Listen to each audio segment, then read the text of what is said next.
Let's talk about censorship. Chris Pavlovsky tweeted, the French government has demanded that Rumble block Russian news sources. Like Elon Musk, I won't move our goalposts for any foreign government. Rumble will turn off France entirely. France isn't material to us, and we will challenge the legality of this demand. Oh, well, there you have it. Yet another example of absurd censorship that we're enduring in our era. And to give you an example, to show and just to prove how insane censorship of our time has become, let's look at Tokyo Rose from World War II. Her name was Eva Toguri. So what kind of show did Toguri broadcast? It certainly wasn't the sneering anti-Allied propaganda of William Joyce, nor was it particularly sophisticated. Her show mixed in a friendly female voice with jokes and popular music. Hello, you fighting orphans of the Pacific. House chick. This is After Her Weekend Annie, back on the air strictly under UN hours. Reception okay? It better be, because this is all request night. Toguri's broadcasts were popular with GIs in the Pacific. Toguri's broadcasts were popular with GIs in the Pacific. Toguri's broadcasts were popular with GIs in the Pacific. That's right, folks. She was very popular with American military personnel. That's right. Guess what?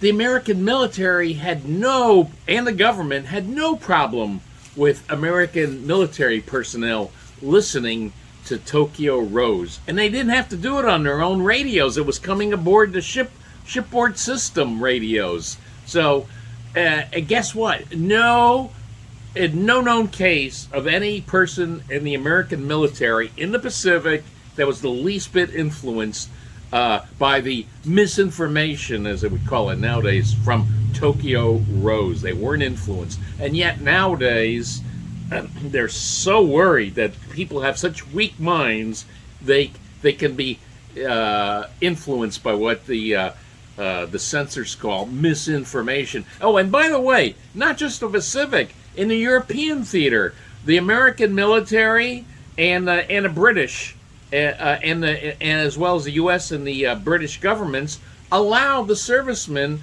to listen to both Lord Haw-Haw and Axis Sally all they want. In fact, my father was in World War II in the Canadian Army, and he used to tell me how he and everybody else was very amused by the absurdity of Lord Haw-Haw.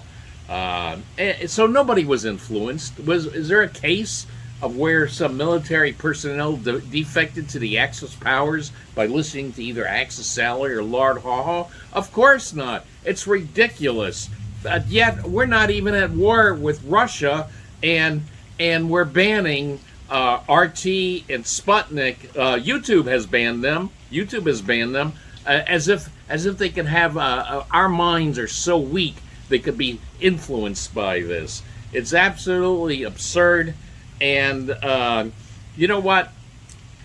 And I got to tell you something, just as a footnote here, which really isn't.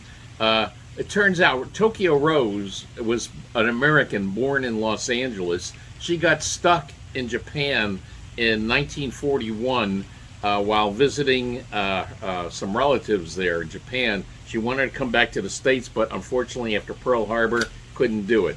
And she was forced into doing broadcasts. Now, it turns out, years later, she was pardoned by Gerald Ford, and deservedly so. You know what? I don't want to get into too many details on the case. Look it up yourself.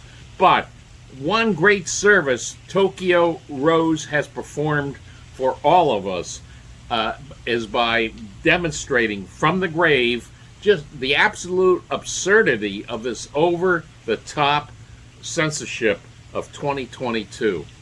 So, see you later, especially YouTube. I'll be seeing you later at the hearings when winter comes. It's coming soon. So, YouTube, see you later.